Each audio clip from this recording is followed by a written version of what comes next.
Hi, I'm Robin Thompson. I'm a nonprofit consultant and I am based here in beautiful Vail, Colorado. And during this time of crisis, I keep asking myself, what am I missing? And because I'm working alone at home, I ask all the questions and I answer all the questions.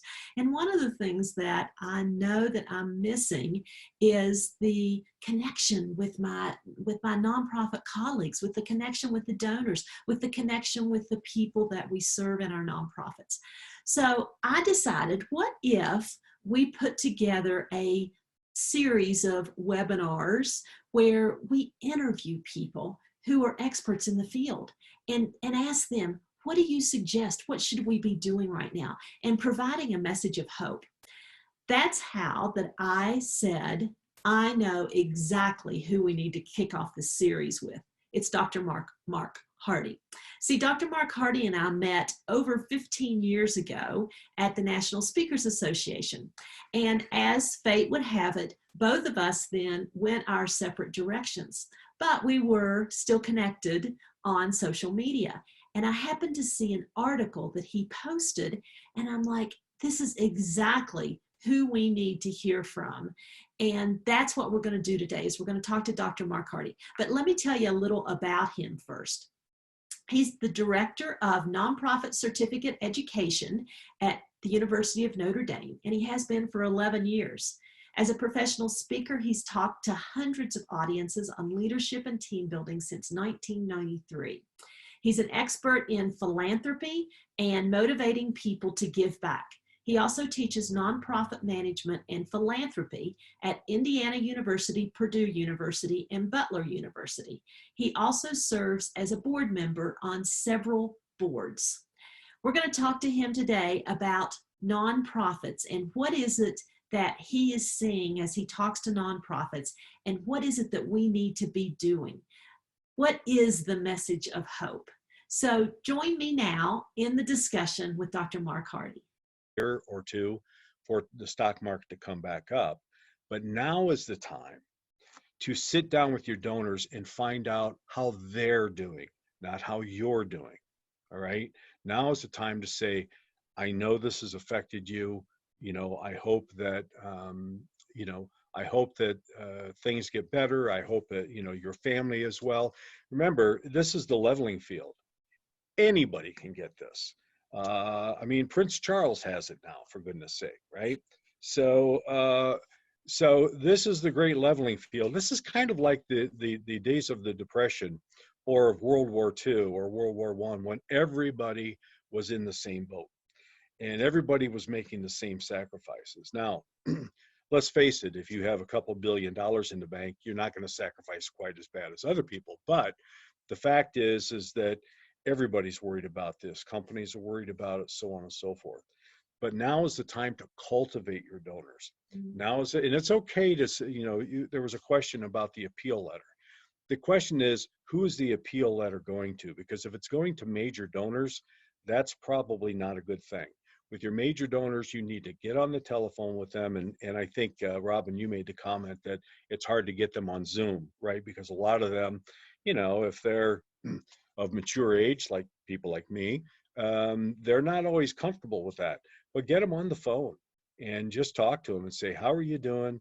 We just want to let you know what's going on in our organization, how much our need has come up. If you can help out, that would be great, but we understand, right? So it's really a very soft ask, but it's the point has to be that you're checking in with them to see how they're doing, because you don't know. Some of their family members may be sick. They may be sick. We've all been sequestered for a couple of weeks now, and we're all, the good thing is donors might be more willing to talk to you because who are we talking to, right? So this might be an excellent time to do that. If they can do Zoom, that's great. If you can do a Zoom meeting with maybe foundations and some of your donors, if they know each other, that's always great. But keep in contact with the foundations and don't assume that they're not ready to help. I've heard many community foundations say, we are putting up special funds just for this, for nonprofits. So if you have a community foundation in your area, you need to check in with them and say, do you have a special fund that you're creating, whatever. There are donors on donor advised funds in community foundations Mm-hmm. that are going to the community foundation saying, hey, we want to help out. We know this is a bad thing. And again, these people know that they've made a lot of money since 2008. And sometimes it's time for payback, right? So I think we have to be the hope. The nonprofit sector has always been the hope. We've always been the place where people turn to when they are most vulnerable. And we need to be that voice of hope and not the voice of panic. I like that. And one of the things I just heard you say is talking to community foundations right now is a good thing to do too, because if they have people who are saying, hey, we want to give money, help us out. Who do we need to give money to? Right. So instead of thinking, wow, the community foundations are really helping with the social services, the food insecurity, the homeless, the job loss, that they might have donors that say, hey, tell me what nonprofits need help right now, and help us be able to find the right donors right now. So that. And even if you're not a social service agency or a homeless shelter or whatever, where there's immediate need, obviously, let's say you're an arts organization. Well, I've done a lot of research on arts organizations. And what I found was during the Depression, there were donors that were funding arts organizations, mostly symphonies, because that was the big art form back in the early 1900s. But they were funding those because they said, look, people have to have joy in their life. They have to have events. Now you're seeing a lot of these events going online. I know Garth Brooks and Trisha Yearwood just did a online concert. I think you're going to see more symphonies doing online concerts. So this is going to revolution. I think that you're going to start seeing theaters doing live plays online without audiences. But my point here is that I wondered why they were giving money to arts organizations during the Great Depression. And they said, well, first of all, people in the arts have to eat too. Second of all, we need culture in our communities. If we destroy the culture, that's going to be a big problem long term. So we need to keep these alive. So even if you're in an industry in the nonprofit sector where you go, well, nobody cares about us, or, we're not really feeding people or housing people, bringing people joy and comfort right now at this time is really important. Now, what I would say is start planning on how you can do things virtually. This is a must. And one of the reasons is because I think this thing's going to last to the end of the year. I really do. Even if the virus comes to an end, the ripple effect of the economy is going to last until the end of the year. Now, I think in 2021, you're going to see things turn around, but I think we have to think long-term on this because, well, short-term, but long-term for the year. And we have to start talking about, how do we communicate with the public? If you have stories to tell, if you have clients that are success stories, if you have programs that are success stories, create a video, go online, get a YouTube channel, whatever. You're going to have to start telling your story virtually. Now, I can't emphasize this enough. You're going to have to become very, very comfortable with the virtual world. My daughter and her husband run 2 film festivals. They were scheduled to happen in April. Oh, no. In Chicago. Needless to say, they got canceled. And so now, I just talked to her this morning and I said, what are you going to do? And she said, I don't know. And I said, well, my advice is you start thinking about how do you do a film festival virtually, right? Because not only is this going to last a while, and not only, here's the other thing, if you cancel your fundraisers or your events or whatever, and you say, well, we'll do them in the fall, everybody else is saying that too. So you're going to run into space issues. And you may have to end up moving it to 2021. In our own business in executive education, we had 4, we were just about ready to launch them when this came down. We had 4 huge fundraising programs going on around the country, in Silicon Valley, Richmond, Virginia, Florida, and Chicago Wow. as a start, right? And we were working on 3 other cities. And these were going to be 3-month affairs with online and on location training and so on and so forth. Well, needless to say, we had to move those things. We moved them to June. I don't think June's going to be much better. So we are fully prepared to put the entire fundraising program online, live, virtual. Now, does that take different kind of teaching? Does it take different timelines? Yes. If you're going to do virtual events, keeping people all day long online is not going to work. You know, you're going to have to keep it to an hour, 2 hours, 3 hours. We think 3 hours is probably max before people finally zone out. Shoot, some of you may be zoning out right now, and we've only been on here for a few minutes.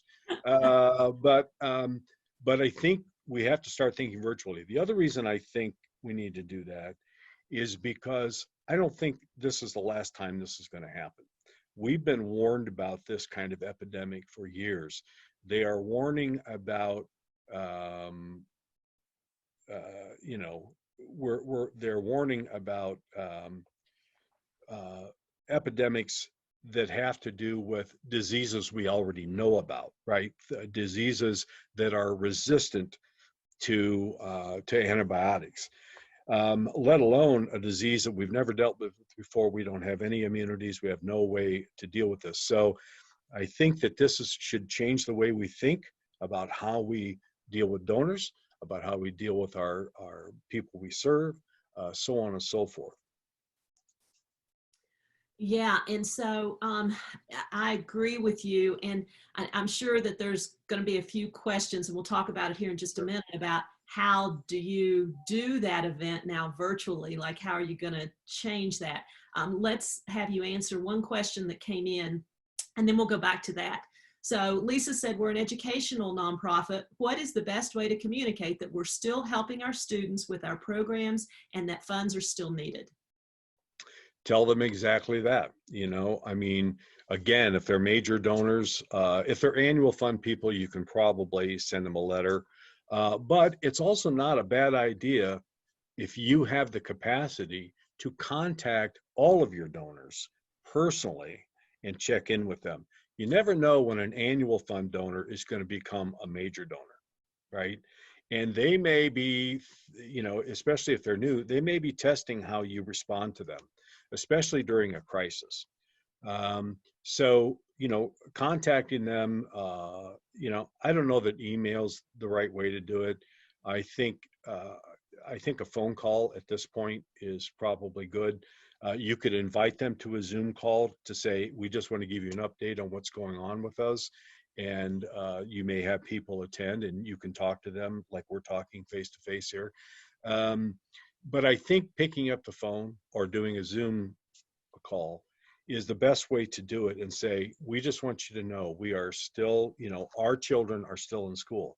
Because, for instance, at Notre Dame and a lot of the other universities, we are being virtual from now to the end of the semester. We also have summer academic programs, and then we start again in the fall. I can tell you that all universities are thinking in terms of what if this goes into the fall? They are still going to be moving forward. They're going to be online, whether it's K through 12, you know, higher education, whatever, and they're still going to be moving. So just telling people, look, our students are going to remain in school. And they still need tuition assistance. They still need, you know, they still need food because they still need, you know, they may be at home, but then that puts an extra burden on the family, right? Because the family's used to them being, you know, in the cafeteria instead of eating out the refrigerator. And there are students, I was talking to a woman yesterday who they fund foster children in higher education who have aged out of the system. These foster children have nowhere to go. They have no home. They have no family. They have no support system. They live on campus. Well, you know, unlike most people, they don't have that kind of support system. So if you're funding those kinds of people, it's important to tell your donors the need, right? And to say, if you can help out, it would be appreciated. But here's a couple stories about what we're doing.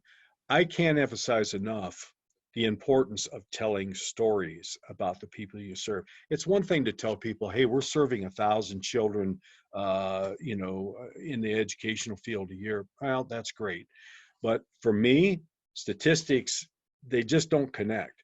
But if you can get a student to be online in a Zoom meeting or to be on a conversation or create a video about a student, and I know there are privacy issues and things like that, you have to get clearance, but if you get a student, 2 or 3, talking about their situation and how what you're doing is changing their life, and actually in some ways it's saving people's lives. If you're dealing with aging out of the system with foster children, statistically, these kids, when they age out, if they don't get support and guidance, they're going to end, 60% will end up in prison, in prostitution, or in drug addiction. 60%. Now imagine what the cost of that is to society, right?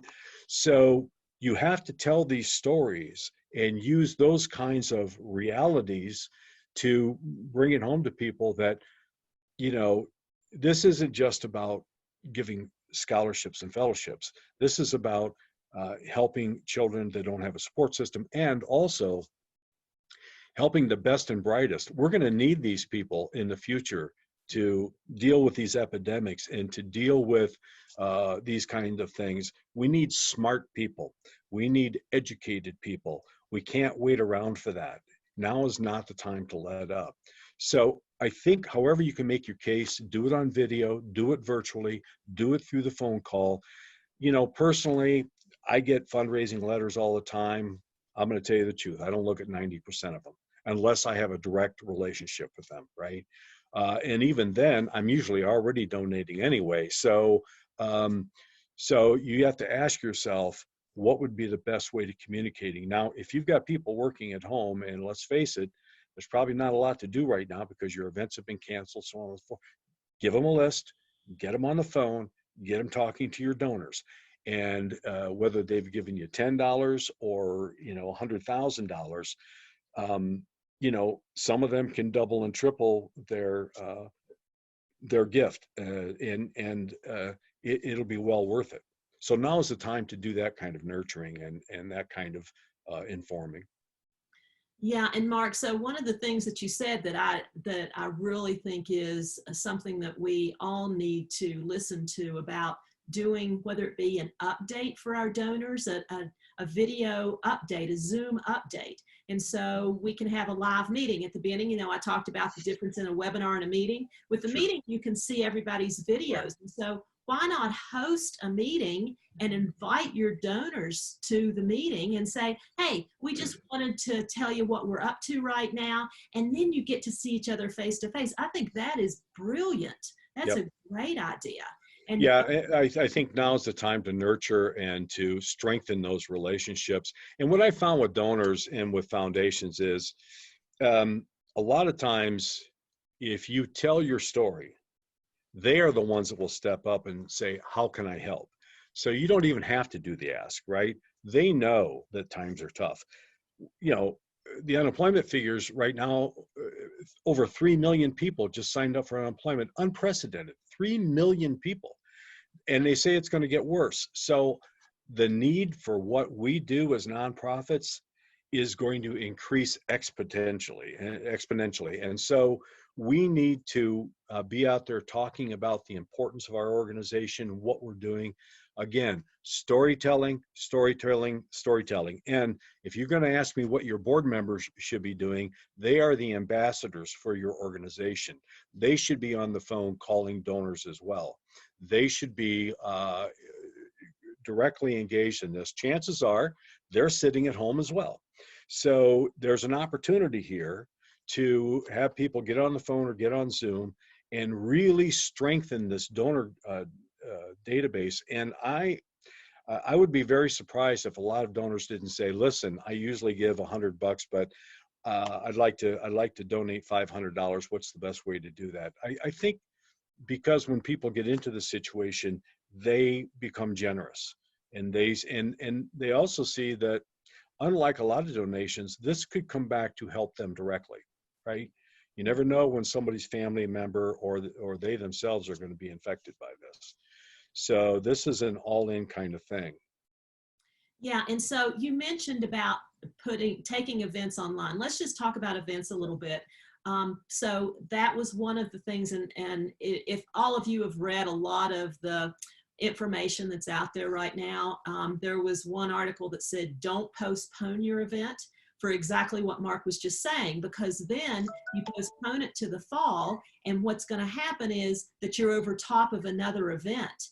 And instead of postponing it, to go ahead and have it virtually. And so, Marc, what does that look like for the event that you were talking about, having a virtual event? I mean, like, what does that look like? Well, first of all, if you've already planned an event and you've already gotten the registrations, right? The fact is that donors, when you do an event like that, they can't write off their entire donation because they're getting meals and those kinds of things. So they can only write off part of the donation anyway, at least legally. All right. So instead of refunding their money and saying, gosh, we don't know what we're going to do, you could say, we would like you to consider, we will refund your money, but we would like you to consider this as a donation, if you would. And at most of these events, the way they make their money is through live and silent auctions. So one of the things you could do is create an eBay account and create a silent auction under your account and have people bid on it during a certain time period, which is what eBay does anyway, right? And then they get notified when they get overbid, and they can come back and bid. And let's face it, with a silent auction, that's what you want. You want people trying to outbid other people. The other thing you can do is you can do a live virtual auction, just like we're doing right now, right? You can have people on, you can have people bidding, you could have them bidding in the chat room. You could have them bidding verbally if it's not a huge crowd, and do that. I mean, and the nice thing is that people can come in and out. So if let's say you plan a 3-hour or maybe a 2-hour live auction, and you can also, here's what I would suggest: you put up a PowerPoint that pictures all the items you're going to auction off, and you let that roll for about 15-20 minutes, right? So that people know what's going to be up for the auction. And you let them know, hey, the first 15 minutes will be this, and then we'll start the auction at so and so. So they already see the items. Maybe there's a description of the item. Maybe there's a starting bid. That can all be in the slideshow. So do that, and then for the next hour or hour and a half, whatever, then you have the live auction for each thing. The other thing you can do is set a time limit. Say, hey, we're going to do this live auction for this item for 3 minutes, right? So get in there and get it done. So you can have the live auction there. You can have a silent auction on eBay. The other thing you can do on Zoom is you can have people come on and tell the story about how your organization helped them.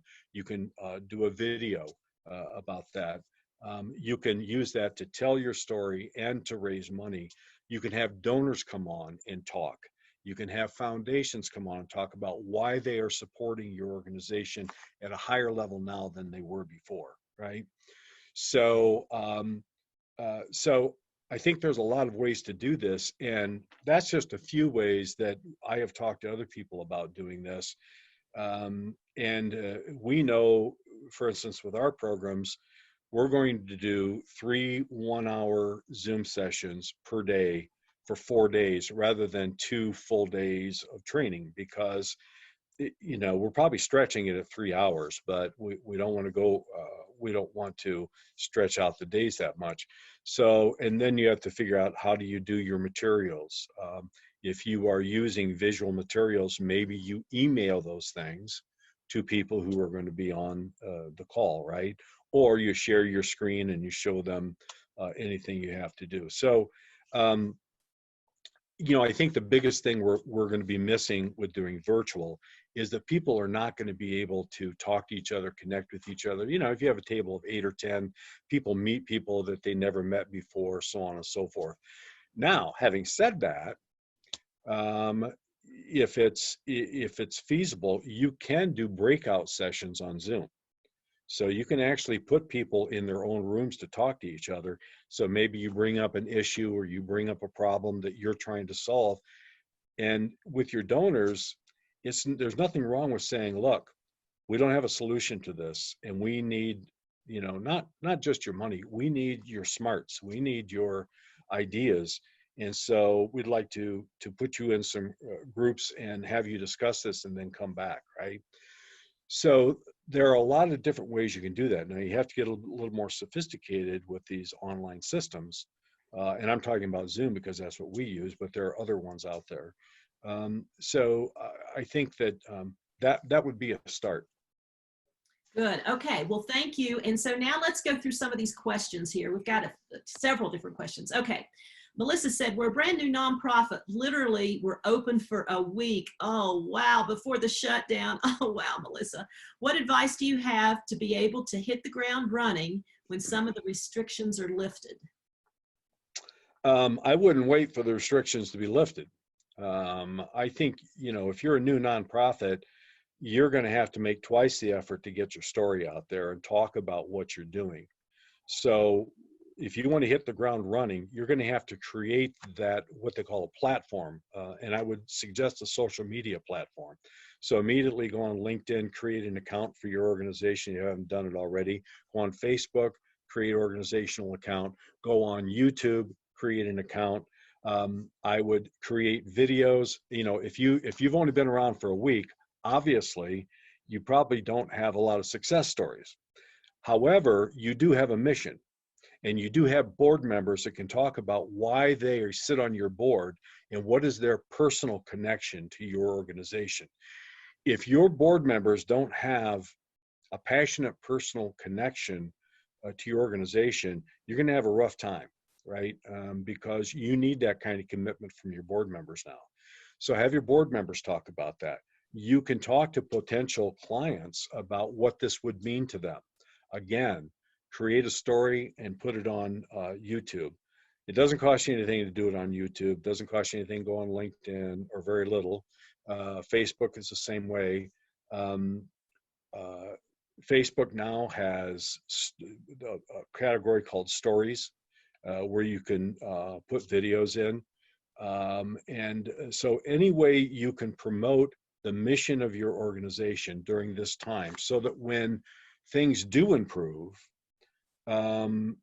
then you're already out there. I mean, the biggest issue I see with us nonprofits is that we are terrible at tooting our own horns. Absolutely terrible. I agree. We're awful, right? I mean, we look at marketing and go, ooh, that's for for-profits. No, it's not. It is for nonprofits. People need to know who you are and what you do, or they're not going to give you money. You need to think of it this way. We are trying to sell an idea, not a product, an idea to a person who is probably not going to directly benefit. And we are asking them for large sums of money in which they are probably not going to see any direct return on their investment. That's our challenge. If you don't market and you don't let people know who you are and what you do and why you're important to society, then I don't know how you have a unique selling proposition. You have to let people know, and you have to believe that you are absolutely essential. And if you don't believe that, then what are you doing in the nonprofit sector? If you don't believe you're essential to society and to the nonprofit sector and to the people you serve, then what are we doing? So we have to believe in ourselves first. We have to tell our story. We have to market. We have to get on social media. And we have to let people know who we are. Now, is it going to get crowded out there? You bet it is. So you're going to have to be as compelling as possible. with email, you can notify people when you have a new video out, when you have a Zoom session going on, so on and so forth.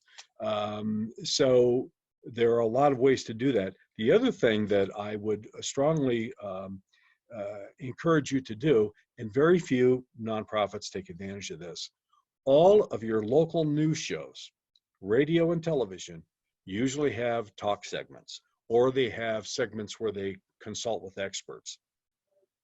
They are always looking for local experts. CNN and Fox and, MSNBC and all these, they have their national experts, but the local programs need that local flavor. So if you're an expert in a particular area that is particularly impacted by this, you need to contact them and say, hey, I can do an interview about this. This is my expertise. Or we have somebody on our board that's an expert, or we have a program person that can certainly address this. If you're dealing with health issues, if you're dealing with, feeding people, with sheltering, with, whatever it is, education. To go on there and talk about education and about how it doesn't stop just because the virus is going. We still need to support students. They want those kinds of things because, quite frankly, I don't know, I've been a CNN junkie for the last 2 weeks. And I'm even getting tired of listening to the same old people. They're great experts and all that, but it's the same news, only worse. And it's the same people talking about it, and they're going 24 hours a day. So the local programs want people like you who are experts in your field to come in and give them some fresh perspectives. They want a different face. Because a lot of these people are with networks that are already doing this. So use that as an opportunity to not only say, this is what we're doing, but also to increase the knowledge of your organization, your community, and therefore your donor base. You can talk about your website on there. You can talk about the fact that you are taking donations to help people. And keep in mind, this is not a donation to help your organization. This is a donation to help people in the community. Mm-hmm. That's really important. Don't be talking about your staff and your organization. And again, if you can bring a client on that show or on that radio show, on the television show, that has benefited from your organization, they can talk about the impact on their life, all the better. Again, you need to get that out into the media, whatever. And I think sometimes we forget about radio and television, newspaper, because we're all on the internet now. Well, not everybody watches the internet for their news. Especially if they want local news. So, and the advantage of that is if you do it on the broadcast, it then gets pushed over to their internet, right? So people are going to be watching it on their internet feed as well, but it's an entirely different audience for the most part. Wow, great ideas. And, that's something we might not have thought about because, again, we've got this virtual world that we're able to bring people on like you and me. Yeah. You can bring on a donor, somebody who's been served by your organization. Yeah. Well, and you don't have to go to the studio now. You can do this. Exactly. Yeah. Exactly. Okay, so Julie asks a question that I'm sure there's a lot of nonprofits that might have the same question. It might not be for the same type of nonprofit, but the same kind of question. She said, our board members feel that as an animal shelter, we stand at the bottom of the line to request donations at this time. How can I portray that we still should be asking for help in a manner that states we have a purpose and we're important to both members and to the public, and that fundraising is important? And so you could put, besides, animal shelter, you could put almost any nonprofit in there, the adaptive needs nonprofit, or, the serious ill children, or the arts, or whatever. Well, first of all, it's interesting that she brings this up about the animal shelter. I just saw a thing on CNN where there were a couple of the correspondents that had been to an animal shelter, and they had agreed. And what the animal shelter did was they said, look, we are getting so many dogs and cats because people are abandoning them. This is a big issue. Wow. I mean, hundreds and hundreds. People are abandoning them and going someplace where they think is safe. they're leaving their animals in their apartments and their houses and to fend for themselves. And so the Humane Society is being, this is a very, very tough situation for the animal world. And I'm an animal lover. So this just tears at my heartstrings, right? But what they did was they said, look, we're asking people during this coronavirus thing to come in and foster care for more than one pet. So these guys, I think they took 3 dogs home. Well, needless to say, those dogs have a permanent home now, right? So, talking about, you can go on Google and find out how big of a problem this is, people leaving their pets. This problem has gotten worse. And, I don't know if part of it is that people think they can get coronavirus from their pets or what, but whatever the reason is, it's happening. People are panicking. And so you need to tell that kind of story. You need to tell a story about how the demand for animal shelters has not gone down, it has gone up. You also need to figure out a way to reach out to the public and say, we need your help, especially if you're being inundated with new animals. We need people to foster. I like the term foster because that infers that you can give them back. But I know what's going to happen. They're going to fall in love, right, with these animals, and that could solve part of the problem. So you, again, have to tell your story, whether you're doing special needs, whether you're doing animals. Story, story, story. People react from stories, right? Speaking of the animal thing, we've all seen the commercials of these poor animals chained up in the cold, so on and so forth. And why do they do it? Because they know that that's a story that works. All right. Now, I don't like watching that stuff, but it makes me aware that there is a huge problem out there. So tell your story. Now, my preference would be to tell a success story, right? Fido, didn't have a home, was out in the cold, but look, now he's with his foster family and they're having a great time. And you can do that too. So I think, again, telling your story, and the fact that I have a nephew that is autistic, and he is in a great school who really addresses his needs. And he's a brilliant kid, but he is at home now. And I got to tell you that my cousin is really having a trying time. And we have to understand that these kids, more than a regular student, need more time and attention than anybody else, and more resources in order to give them some sense of security and normalcy. And again, having a mother or a father come on and say, here's what I'm dealing with, here's what our life is like, and here's how this organization is helping us. That is powerful, powerful stuff. Much more powerful than your executive director coming on going, we're doing great things in the world. We're helping a lot of children. Please give us money. Right. And it's kind of interesting. And some of you may have been experiencing this, but we have a stay-at-home order in Eagle County, Colorado right now. And so you can go to the grocery store, the pharmacy, or out to walk your dog. Well, I don't have a dog, so you may be able to make some marketing around that.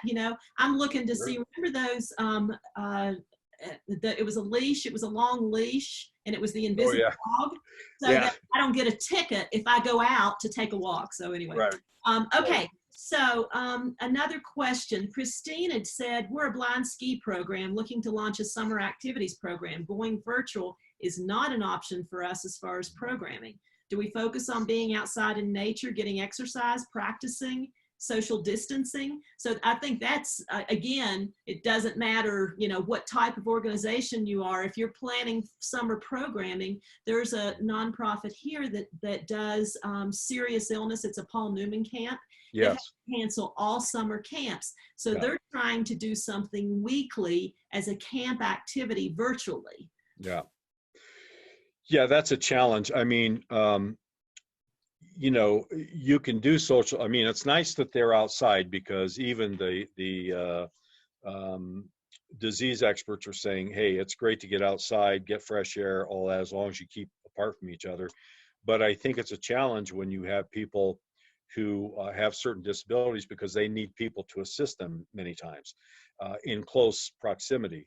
So I don't think there's so much of an issue of keeping them at a distance, right? Like teaching them, having summer skiing programs or doing camps. The Hole in the Wall gang is a great camp, and it's too bad. But maybe one approach could be that you're going to open up the camps, you're going to do social distancing in some way, keeping them apart, but that the people who are in close contact with them, maybe it's their parents, maybe the requirement is that a parent has to be there to help them because they're going to be living with them anyway, right?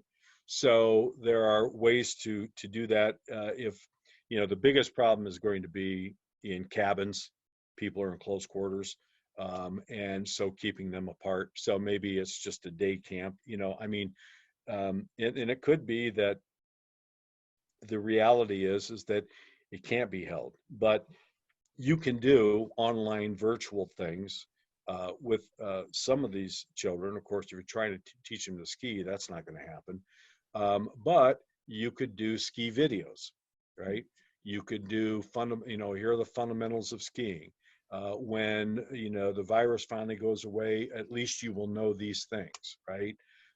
So on and so forth. Again, no matter what program you're doing, create videos that have people you have helped talk about the impact of your program. Now is the time to build your awareness in your platform, in your donor relations, because there are so many things you can't do. But the blessing of that is because you can't do some things, you have a lot of time to do things that you always said, I don't have time to do that. I can't tell you the number of nonprofits I hear saying, oh, well, we could do social media, but we're so busy with so many other things.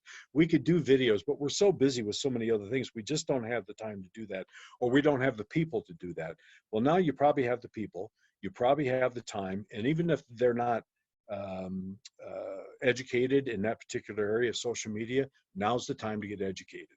Now's the time to learn. Now's the time to get up to speed, because if you do that, and you put your stories out there and you build that social media platform and you build those donor relationships, when things pick up, you're going to see it's going to be a tremendous impact, because people are going to be aware of you that were never aware of you before.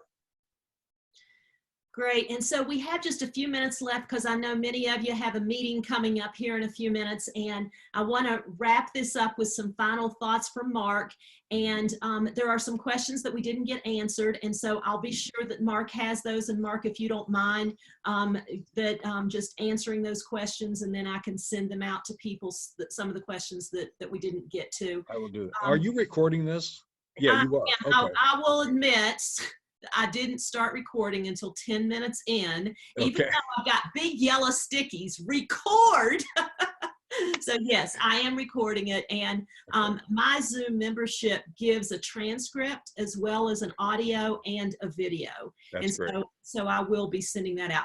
But to wrap up here, before I talk about what we're going to do next week, so Marc, if you could wave your magic wand over all the nonprofits that you're talking to today, and that there's one thing that you just feel like if they could do, that it would make a huge difference and give us all hope. Okay. I would say right now, because we're so limited in what we can do, there are three things. Create your stories, whether they're video or you get on television or radio. Tell your story. Get your board members to tell the story. Get your clients to tell the story. Get everybody telling your story. Record it if you can. Create social media platforms, YouTube, LinkedIn, Facebook, if you haven't done that already. And if you've done it but you haven't used it, use it. I know a lot of people will create Facebook pages and then they never post anything on it. That's a total waste of time. You need to get that message out there. And thirdly, and build that social media platform, build that awareness, because that's the thing you always say you don't have time to do. We don't have time to market. We don't have time. You have time now and you have resources. Use it very wisely. And thirdly, strengthen those relationships with your foundations and donors and corporate sponsors, right? Reach out to them, tell them what you're doing, find out where their pain is. I would do a soft ask, not a hard ask, because they know that you need money. You don't have to convince them of that. They know everybody's hurting. So it's just a matter of who can tell the most compelling story. So they're going to be giving money, a lot of them probably more than they usually would. But the question is, who will they be giving the money to? And I think that comes down to who makes the best case in terms of how they're impacting the community. Great. Well, thank you. I have learned so much from listening to you and your ideas, Mark. I knew this would be great, but just so many ideas of things that I hadn't even thought about during this time. So I'm sure everybody that's on here too will say the same thing. So we appreciate you being here. And so now let me talk about next week. So one of the things, those of you that got my email know that as I kept asking myself, what can I do? What can I do in this situation? And I said, what I'm missing is that one-on-one contact. And I said, so what if we created something so that those of us that are nonprofits can come and talk to experts like Mark and ask questions? And then somebody said the other day, I feel like I can finally breathe again. And so I think that's where we all are now, is we're just kind of holding our breath and thinking, what do we need to do next? So next week, it'll be same day, Thursday, April 2nd, 8 o'clock Pacific, 9 Mountain, 10 Central, and 11 Eastern. And our guest will be Linda Swindling. She is an attorney. She calls herself a recovering attorney. We're going to talk about negotiating nonprofit success in tough times. And so we're going to talk about, how do we negotiate? Whether we're negotiating with donors, we're negotiating with sponsors, we're negotiating with people where we had those events scheduled. We're negotiating with ourselves. How do we stay healthy mentally and physically? And Linda was an attorney for 10 years, and she's on lots of different boards, including the National Speakers Association. She's authored or co-authored more than 20 books. And her best-selling one, Ask Outrageously, The Secret to Getting What You Really Want, and Stop Complainers and Energy Drainers, How to Negotiate Work Drama to Get More Done. So I will send out, if you're here today, what I'll do is I will send out the link so that then you can, if you want to register for next week, it'll be a very similar format. Linda and I are just going to have a discussion back and forth talking about her experience in nonprofits. How do we negotiate? So again, thank you all for being here. Mark, thank you, thank you, thank you. Thank you. This It was fun. awesome. And thank I hope you it for helps. being here. All righty.